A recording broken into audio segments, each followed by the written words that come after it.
Hello everyone, welcome to Sumit academy. Exercise 3.2 start करने से पहले हम इस एक्सरसाइज का बेसिक कॉन्सेप्ट पढ़ लेते हैं, फिर उसके बाद हम अपने क्वेश्चंस को सॉल्व करेंगे। तो सबसे पहले हम अपने बेसिक कॉन्सेप्ट स्टार्ट करते हैं। इस एक्सरसाइज में जो टॉपिक यूज़ हो रहा है ना, उस टॉपिक का नाम है graphical method of solution of a pair of linear equations. यानी कि अब हमें लीनियर इक्वेशंस के सॉल्यूशन फाइंड करने होंगे, और सॉल्यूशन फाइंड करने का जो सबसे पहला मेथड है वो है ग्राफिकल मेथड। यानी कि हमें पेयर ऑफ लीनियर इक्वेशंस का ग्राफ बनाना होगा और उससे हमें उन दो इक्वेशंस के सॉल्यूशन फाइंड करने होंगे। तो देखो, जब भी हम किसी भी दो लीनियर इक्वेशंस का ग्राफ बनाएंगे ना, तो हमारे पास तीन पॉसिबिलिटीज़ आ सकती हैं। तो यानी कि हमारे तीन केस बन जाएंगे, case 1, case 2 and case number 3। Case number 1 क्या कहता है कि जो भी दो लाइंस हम बनाएंगे ना, या दो इक्वेशंस की जो लाइन बनेगी, वो लाइंस एक दूसरे को इंटरसेक्ट कर जाएं। द लाइंस में इंटरसेक्ट एट वन पॉइंट। यानी कि जो हम लाइंस बनाएंगे ना अपनी लीनियर इक्वेशंस का, वो एक दूसरे को एक पॉइंट पर कट कर सकती है। यहाँ मैंने पॉइंट दो बार लिख दिया। यानी कि हमारा जो ग्राफ होगा वो कुछ इस तरीके का बन सकता है। हमारी पहली लाइन ये आ गई और हमारी दूसरी लाइन कुछ इस तरीके से आ जाए। तो यहाँ पर देख पा रहे हैं, ये दोनों लाइन एक दूसरे को एक पॉइंट पर कट कर रही है यहाँ पर।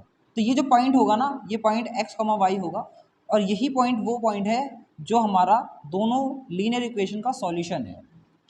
तो जब भी ऐसी सिचुएशन आती है ना कि दो लाइंस एक दूसरे को इंटरसेक्ट करें एक पॉइंट पर, तो उस केस में हमारा ऑलवेज वन सॉल्यूशन निकल के आता है, या इसे हम यूनिक सॉल्यूशन भी बोल देते हैं कई बारी। और जो लीनियर इक्वेशंस हमें मिलेंगी ना, और अगर हमारी ऐसी लाइंस बने, तो वो लीनियर इक्वेशंस इस केस में कंसिस्टेंट कहलाती हैं। क्या कहलाती हैं? कंसिस्टेंट। बस इतना याद रखना है आपको, जो भी मैंने लिखा है यहाँ पर। अब लेते हैं केस नंबर 2। केस नंबर 2 ये हो सकता है कि the lines may be coincident. यानी कि दो लाइंस जो हम बनाएंगे वो कोइंसिडेंट हो सकती हैं। कोइंसिडेंट कहने का मतलब होता है, यानी हमारा ग्राफ कुछ इस तरीके से आ जाए। हमने पहली लाइन ऐसे बनाई, और जो दूसरी इक्वेशन की लाइन हमने बनाई, वो लाइन इसी के ऊपर कोइंसाइड कर जाए। कोइंसाइड का मतलब होता है जब एक के ऊपर एक लाइन आ जाती है ना, तो उसे हम कहते हैं कोइंसिडेंट लाइन। तो जब ऐसी सिचुएशन आती है ना, तो उस केस में हमारा इस लाइन के ऊपर हर एक पॉइंट जो भी होगा ना, वो सॉल्यूशन होता है। तो यानी कि हम कह सकते हैं कि इस केस में हमारे इनफाइनाइटली मैनी सॉल्यूशंस होते हैं। इनफाइनाइटली मैनी सॉल्यूशंस होते हैं। एंड ये जो लीनियर इक्वेशंस होती है ना, इस केस में ये कंसिस्टेंट कहलाती हैं। याद रखना, पहले वाले में भी कंसिस्टेंट था और अब की बार में भी कंसिस्टेंट है। बट पहले बारे में हमारा लाइंस एक पॉइंट पर इंटरसेक्ट कर रही थी, तो हमारा वन सॉल्यूशन था। इस बार हमारी लाइंस कोइंसिडेंट है, तब भी हमारा जो सिस्टम होता है लीनियर इक्वेशंस का, हम उसे कंसिस्टेंट ही कहते हैं। अब आते हैं अपने केस नंबर 3 पे। केस नंबर 3 ये हो सकता है कि जो लाइंस हम बनाएं, the lines may be parallel. यानी कि जो लाइंस हम बनाएंगे अपनी दोनों लीनियर इक्वेशन की, वो एक दूसरे के पैरेलल आ जाए। पैरेलल का क्या मतलब होता है? जैसे मैंने अगर ग्राफ बनाया इस तरीके से, पहली लाइन मेरी ये आ गई और दूसरी लाइन मेरी ऐसे आ जाए, इन लाइंस को हम क्या कहते हैं? पैरेलल बोलते हैं। तो अगर पैरेलल लाइंस आ जाती है, तो ये हम देख पा रहे हैं एक दूसरे को कहीं पे भी नहीं कट कर रही है ना। तो इस केस में हमारे जो सॉल्यूशन होगा ना, नो सॉल्यूशन निकल के आएगा। मतलब हम इस केस में इक्वेशंस का कोई भी सॉल्यूशन फाइंड नहीं कर पाएंगे, क्योंकि लाइंस एक दूसरे को कहीं पे भी कट कर ही नहीं रही है। एंड इस केस में जो हमारी इक्वेशंस होती है, हम उन्हें इनकंसिस्टेंट कहते हैं। क्या कहते हैं? इनकंसिस्टेंट। यानी कि इक्वेशंस का कोई भी सॉल्यूशन फाइंड नहीं किया जा सकता। तो जब भी हम अपने क्वेश्चंस करेंगे ना, तो उसमें ये तीन पॉसिबिलिटीज हो सकते हैं। केस नंबर 1 या पॉसिबिलिटी नंबर 1 कि द लाइंस में इंटरसेक्ट एट वन पॉइंट, कि जो लाइंस है वो एक दूसरे को एक पॉइंट पर कट कर जाएं, तो वो जो पॉइंट होगा जिस पर वो लाइंस कट करेंगे एक दूसरे को, वो ही उसका सॉल्यूशन कहलाएगा। एंड इस केस में वन सॉल्यूशन निकल के आता है, एंड ये यूनिक सॉल्यूशन होता है। वन सॉल्यूशन को ही यूनिक सॉल्यूशन भी बोल सकते हो। एंड जो सिस्टम होता है हमारा लीनियर इक्वेशंस का, वो कंसिस्टेंट सिस्टम कहलाता है। केस नंबर 2 ये है कि द लाइंस में भी कोइंसिडेंट। जो लाइंस हम बनाएंगे दोनों इक्वेशंस की, वो एक दूसरे के ऊपर आ जाए, यानी कि वो कोइंसाइड कर जाए। तो इस केस में हमारे इनफाइनाइटली मैनी सॉल्यूशंस आते हैं, क्योंकि इस लाइन पे जितने भी पॉइंट होंगे ना, वो सारे के सारे ही हमारे सॉल्यूशन होंगे। ठीक है।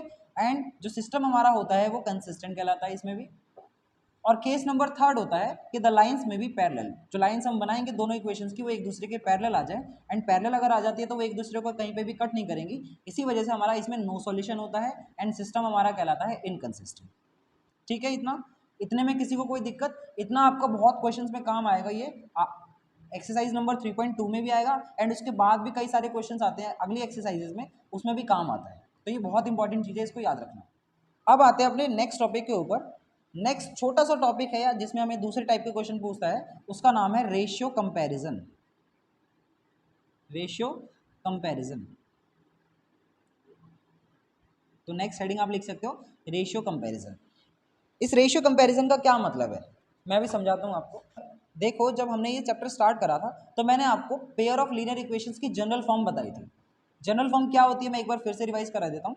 किसी भी पेयर ऑफ लीनियर इक्वेशन की जनरल फॉर्म होती है a1x plus b1y plus c1 is equal to 0 and इसी तरीके से a2x plus b2y plus c2 is equal to 0।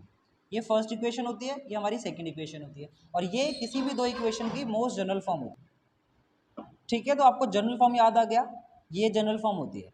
अब देखो, हमारे टॉपिक में है रेशियो कंपैरिजन। केस नंबर 1 इसमें क्या बनता है?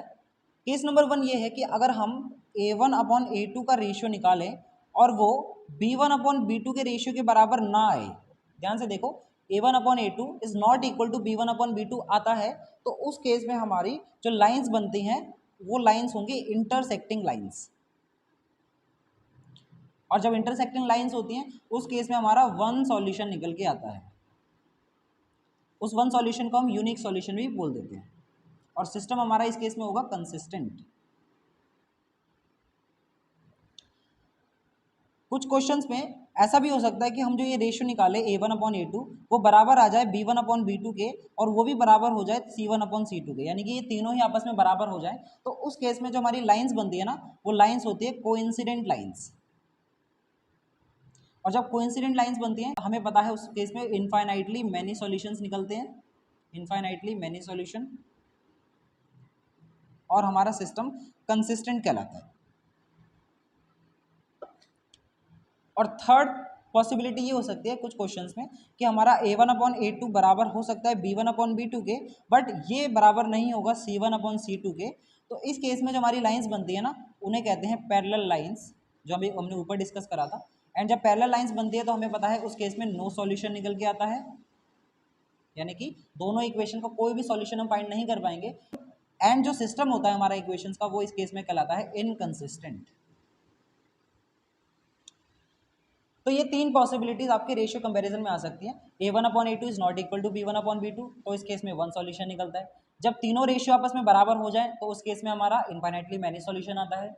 And a1 upon a2 is equal to b1 upon b2 आ जाए, बट वो c1 अपॉन c2 के बराबर ना आए, तो उस केस में हमारे नो सॉल्यूशन निकल के आएंगे। दैट मीन्स उस केस में तो हम दोनों इक्वेशन को सॉल्व करके कोई भी एक्स और वाई की वैल्यू नहीं फाइंड कर पाएंगे। तो ये हो गया आपका रेशियो कंपैरिजन। ये रेशियो कंपैरिजन आपका कई क्वेश्चंस में काम आएगा एक्सरसाइज नंबर 3.2 में। तो ये रेशियो आपको याद होने चाहिए, एंड किस केस में क्या सॉल्यूशन निकल के आता है वो भी आपका बड़े काम का है।